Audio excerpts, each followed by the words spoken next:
Wutar kishi ba ta kone wutar imani. Ku biyo mu domin jin yadda wata kishiya take so ta hallaka uwar gidanta da ita da ɗanta, saboda mijinta baya nuna sha'awa a kanta ko kuma ya ji ra'ayin yin mu'amala da ita.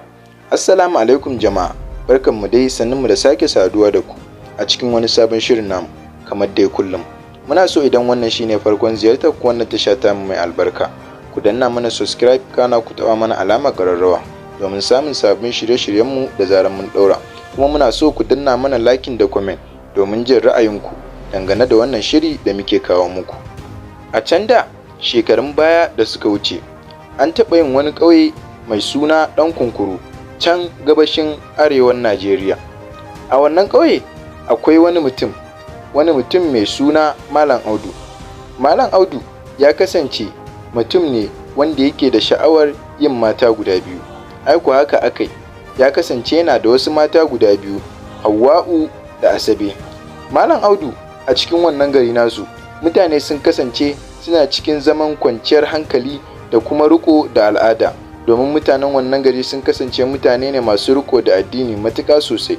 To, matar farko wadda Malam Audu ya auro ita ce Malama Hauwa'u. Malama Hauwa'u ta kasance mace ce mai ladabi da biyayya, domin ko a cikin wannan gari mutanen gari sun shaide ta mace ce wadda babu ruwanta, ko da kowa ya san cewa haka. Kuma Allah ya azurta su da ɗa guda ɗaya mai suna Malam Kabiru. Malam Kabiru ya kasance matashi ne mai nutsuwa, gashi da haƙuri a cikin al'umma. Ko da mutum ya zo yana neman shi da faɗa, yakan iya jan gefe ya ba shi haƙuri, domin shi mutum ne wanda ba ruwansa, kuma yana da ilimi sosai, ilimin Arabiya da na boko. Haka dai suke zama tare da wannan mata tashi ta farko. Kuma za mu gaya muku yaya mata ta biyu da Malam Audu ya auro take. Mata ta biyu kuwa da Malam Audu ya auro ta kasance sunanta Asabe. Asabe ta kasance mace ce mai baƙin kishi, sannan kuma ta kasance kyakkyawa ce ta halitta. Duk da gannan kyau da take da shi, amma ta tsaya tana zarge-zargen cewa mijinta baya ba ta kulawa saboda Malama Hauwa da ɗanta Asabe. Duk da haka, amma shi Malam Audu baya nuna bambanci sam tsakanin matan nan nashi guda biyu, Hauwa'u da Asabe. Yana biya wa kowa haƙƙinta, amma ita Asabe ta fi son a ringa nuna bambanci tsakaninta da Hauwa'u. Haka fa ta ringa shiga tana fita domin ta ga Malam Audu yana nuna bambanci, amma ina, Malam Audu shi mutum ne mai kirki da kuma nutsuwa, ba ruwan shi da nuna bambanci tsakanin matan nan nashi guda biyu. Ai kuwa haka aka ci gaba da wannan zama. Ita kuma Asabe tana ƙoƙarin shige da fice domin ta ga ta raba wannan zaman lafiya da yake tsakanin Malam Audu da kuma ɗansu mai suna Malam Kabiru. Haka ta ci gaba da bincike domin tana so ta raba wannan zama da ke tsakaninsu na zaman lafiya. Ai kuwa haka aka yi, ta samu wata boka mai suna Uwar Tululu. Uwar Tululu ta kasance wata boka ce azzalima, wadda in dai kana so a ma aiki take yanke za ka je gurinta, domin wannan mata ta kasance mushirkiya ce sosai. Ta kasance a cikin wani jeji mai duhu. Duk da haka, amma ina, Asabe bata ji tsoron zuwa gurin wannan mata ba. Aka kwatanta mata gurin wannan mata, ba kuwa bane ya mata wannan kwatance face wata ƙawarta mai suna Hajiya Talle. Hajiya Talle ta kasance ita ma munafukar mata ce, domin ina, ta kasance ba ta so ta ga ana zaman lafiya a cikin wannan ƙauye. Ta kasance tana so ta ga ana yin almuddahana, ko kuma ana yin faɗa tsakanin mata da miji ko kuma mata da kishiya. Ai kuwa haka aka yi, sai da ta nemo inda wannan boka take a cikin daji. Tana zuwa gurin wannan bokanya, sai take ce mata, boka, don Allah ina so ki taimake ni, wallahi kishiyata ce ta hana ni sakat a gidana, kuma tana so ta kwace mijina daga hannuna. Tana so ta zama ita kaɗai ce take da wannan miji, duk da ba haka ita Malama Hauwa'u take ji ba.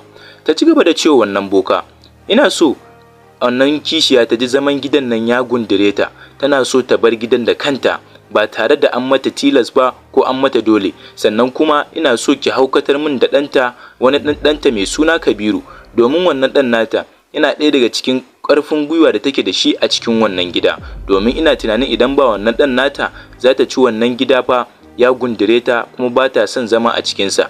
Kawai wannan boka ta yi dariya, ta ƙyalƙyale da dariyarsu ta bokaye, dariyar banza dariyar hofi, tana mai cewa Malama Asabe. Uwar Tululu ta ci gaba da ce mata, ina so zan baki wani asiri, amma fa asirin yana da matuƙar tsauri, sai dai in kin yarda zaki, domin asirin gaskiya idan ba a yi dace ba zai iya sa ki bar gidan maimakon ita. Wannan Malama Asabe ta ce ta yarda da wannan asiri.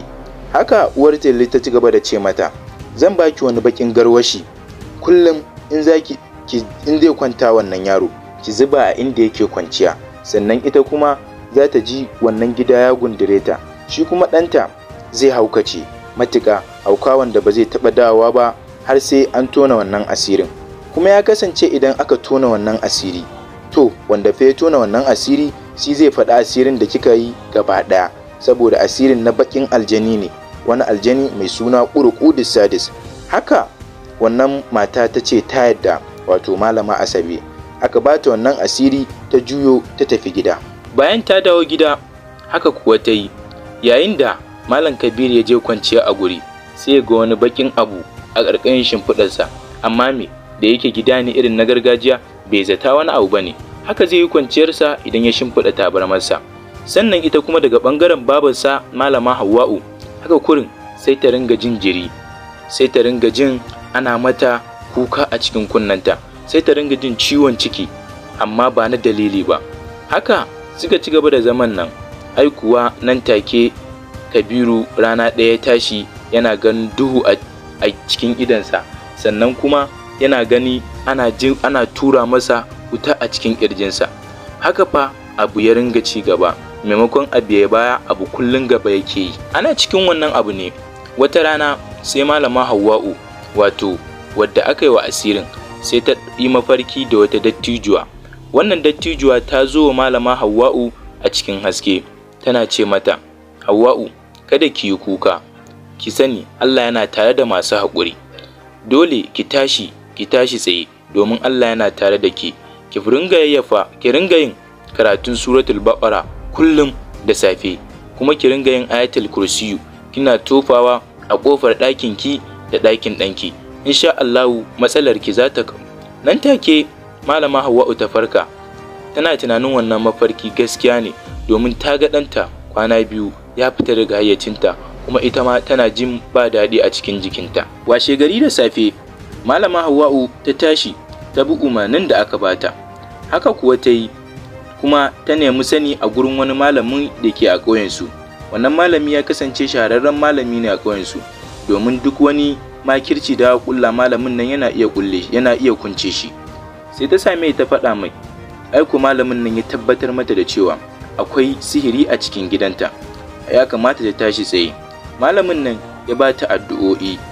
Rana ɗaya sai aka ga Kabiru ya farka daga wannan bacci da yake yi na asiri, yana ihu yana mai cewa. Dan Malama Hawwa'u ya ci gaba da cewa, wato Malam Kabiru ya ci gaba da cewa, wallahi kishiyar mu ce ta binne ruwa a ƙofar ɗakinmu. Ai kuwa ranar Lahadi Malam Audu ya kira mutanen gari baki ɗaya domin su shaida kuma su ji abin da yake faruwa, don kar a ce an mata zalunci.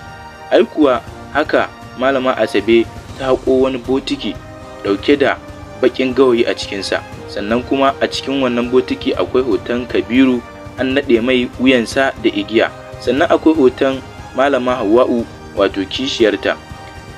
Malam Audu da ganin wannan abu ya zub da hawaye matuƙa, yana mai cewa, Malama Asabe, me yasa kika yi haka? Me muka yi miki? Ko kuma mun tsare miki wani abu a cikin gidan ne? Malam Kabiru yana faɗin haka yana kuka. Nan take kuwa Malama Asabe ta zube a ƙasa tana birgima. Aka kira malaman garin nan domin su mata ruƙiyya. Nan take kuwa ta furta da bakinta tana cewa ta yi ne saboda tsananin kishi da yake damunta, domin ba ta so ta rasa mijinta. Bayan komai ya lafa, Malam Audu ya ba Malama Asabe takardarta, sannan ya sallame ta ta koma gidan iyayenta. Ba nan ba da jimawa ba, Malam Kabiru ɗan Malama Hawwa'u kuma ɗan Malam Audu ya fara murmurewa yana samun lafiya, sannan ita kuma Malama Hawwa'u ta ƙarfafa ibada, ta ci gaba da roƙon Allah kullum Allah ya ringa tsare ta da irin wannan sihirce-sihirce. Sannan kuma mutanen gari suka ɗauki darasi dangane da abin da ya faru a gidan Malam Audu. Wannan darasi yana koyar da cewa kada ka dogara da sihiri, domin in ka dogara da sihiri, Allah yana sama yana kallon komai, kuma duk ƙarshe asirin mai sihiri sai ya tonu. To jama'a, a nan muka kawo muku ƙarshen wannan shiri namu, sai ku tara da mu a gaba domin jin mu ɗauke da wani sabon shirin. Kada ku manta dai muna son idan wannan shine farkon ziyartar ku wannan tasha tamu mai albarka, ku danna mana subscribe da alamar ƙararrawa, kuma muna so ku danna mana liking da comment domin jin ra'ayinku akan wannan shiri.